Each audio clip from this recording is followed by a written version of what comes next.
नमस्कार दोस्तों, आपका स्वागत है हमारे चैनल पर। दोस्तों, जैसे दिन के बाद रात होती है, ठीक उसी प्रकार ये भी सत्य है कि जिसने भी इस लोक में जन्म लिया है वो एक न एक दिन जरूर मरेगा।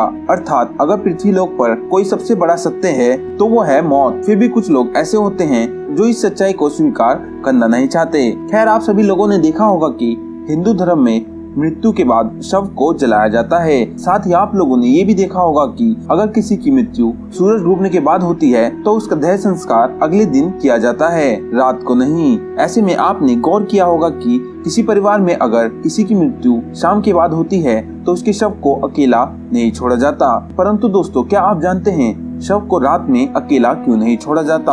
अगर नहीं जानते तो इस वीडियो में अंत तक जरूर बने रहें, जिसका वर्णन गरुड़ पुराण में विस्तार से किया गया है। तो चलिए बिना देर किए जानते हैं क्या कहा गया है गरुड़ पुराण में इन बातों के बारे में। लेकिन उससे पहले अगर आप हमारे चैनल पर पहली बार आए हैं तो वीडियो को लाइक और चैनल को सब्सक्राइब कर दीजिए। दोस्तों, हमारे हिंदू धर्म में मृत्यु के बाद शव को अकेला नहीं छोड़ा जाता।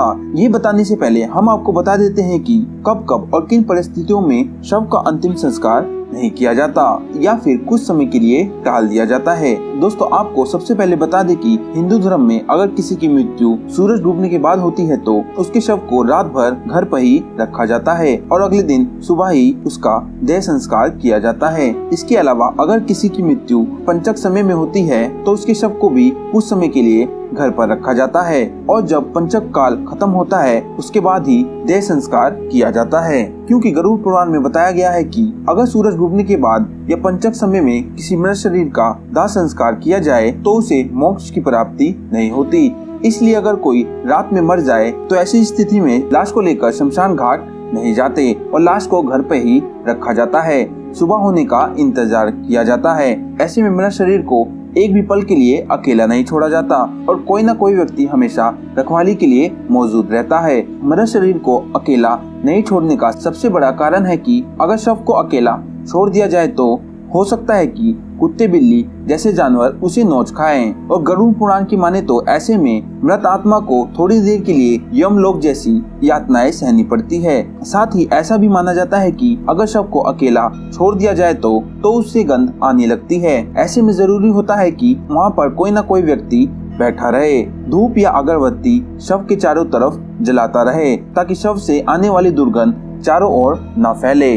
गरुड़ पुराण के अनुसार भगवान विष्णु गरुड़ जी के पूछने पर कहते हैं कि पक्षीराज, इन सब के अलावा अगर किसी की मृत्यु हो जाती है और उसकी कोई भी संतान नहीं है, ऐसे समय पर भी शव को घर पर रखा जाता है जब तक उसका पुत्र या पुत्री न आ जाए। क्योंकि जब खुद की संतान मृत शरीर को मुख्य अग्नि नहीं देती तो उसका उद्धार नहीं हो पाता। इसका मतलब कि उसकी आत्मा कई वर्षों तक इसी मृत्यु लोक में भटकती रहती है। इसके बाद विष्णु जी बताते हैं कि सूर्यास्त के बाद अगर किसी मृत शरीर को जला दिया जाए या उसका अंतिम संस्कार कर दिया जाए तो वह मृत आत्मा असुर, दानव अथवा पेशाच यानी में जन्म लेती है, जहां उसे कई तरह के कष्ट सहने पड़ते हैं। और यही वजह है कि हिंदू धर्म में रात को अंतिम संस्कार करने से मना किया गया है। आगे विष्णु जी बताते हैं कि रात में मृत शरीर को अकेला छोड़ दिया जाए तो उसके शरीर में आसपास भटक रही दुष्ट आत्मा भी प्रवेश कर जाती है, जिससे मृतक के साथ साथ उसके परिजनों को भी कई तरह के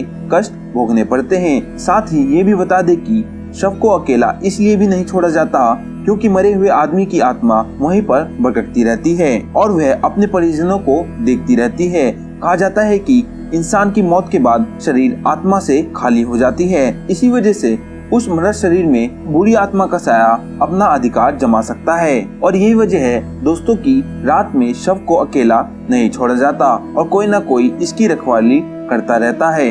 दोस्तों, भारत के धर्म शास्त्रों के अनुसार मानव जीवन को 16 संस्कार में पिरोया गया है।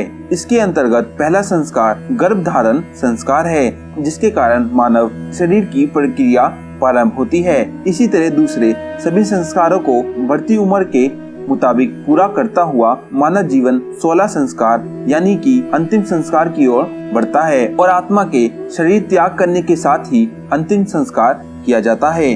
लेकिन शरीर त्यागने के बाद इंसान को विधि पूर्वक अंतिम विदाई दी जाती है। इसमें अंतर्गत मानव का देह संस्कार किया जाता है या नश्वर शरीर को पंचतत्व में विलीन किया जाता है। अंतिम संस्कार के शास्त्रों में विधि पूर्वक नियम दिए गए हैं। उन नियमों का पालन करते हुए दाह संस्कार करने से मानव सभी तरह से मोह माया और जीवन के जाल से मुक्त होकर कैलाशवासी बन जाता है। गरुड़ पुराण के अनुसार जो जन्मा है वो मरेगा और ये किसी भी समय हो सकता है।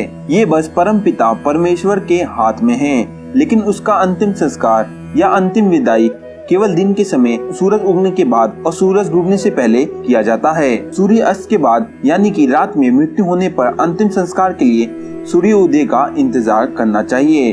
गरुड़ पुराण में रात में अंतिम संस्कार से होने वाले अशुभ प्रभाव का वर्णन किया गया है। यदि किसी मृत व्यक्ति का अंतिम संस्कार सूर्य अस्त के बाद किया जाता है तो मरने वाले को परलोक में काफी तकलीफों का सामना करना पड़ता है और अगले जन्म में उसके शरीर के विभिन्न अंगों में खराबी हो सकती है या किसी तरह का कोई दोष हो सकता है। इसी वजह से सूर्य अस्त के बाद दाह संस्कार उचित नहीं माना जाता है। मृत आत्मा के मोक्ष के लिए और उसकी मुक्ति के लिए दिन में अंतिम संस्कार का विधान है। धर्मशास्त्रों के अनुसार दिन ढलने के साथ ही स्वर्ग के दरवाजे बंद हो जाते हैं और नरक के दरवाजे खुल जाते हैं। इसलिए सूर्य उदय के रहते अंतिम संस्कार करने पर मृत आत्मा को स्वर्ग की प्राप्ति होती है और रात के समय अंतिम संस्कार करने पर नरक में जाना पड़ता है। शास्त्रों में ये भी बताया गया है कि सूर्य अस्त के बाद यदि किसी का अंतिम संस्कार होता है तो मृत शरीर को अकेला नहीं छोड़ना चाहिए। शास्त्रों में ये भी बताया गया है सूर्य अस्त के बाद किसी की मृत्यु होती है तो मृत शरीर को अकेला नहीं छोड़ना चाहिए, क्योंकि ऐसा कहा गया है कि मृत व्यक्ति की आत्मा वहीं पर भटकती रहती है और अपने परिजनों के नजदीक रहकर उनको देखती रहती है। ये भी कहा जाता है कि मौत के बाद शरीर से आत्मा प्रस्थान कर जाती है और मृतक के खाली शरीर में कोई बुरी आत्मा प्रवेश न कर ले, इसलिए मृत शरीर को रात में अकेला नहीं छोड़ना चाहिए। और धर्म अनुसार मृत शरीर को तुलसी के पौधे के पास रखने का भी प्रावधान है। इस विधि से अंतिम संस्कार करने पर आत्मा परमात्मा में विलीन होकर देवलोक में स्थान पाती है। दोस्तों, आप इसके बारे में क्या सोचते हैं नीचे कमेंट्स में जरूर बताएं। और साथ ही अगर आपको ये गरुड़ पुराण की बातें पसंद आई हो तो वीडियो को लाइक करना और अपने दोस्तों के साथ शेयर करना। इस वीडियो को अंत तक देखने के लिए आपका बहुत बहुत धन्यवाद।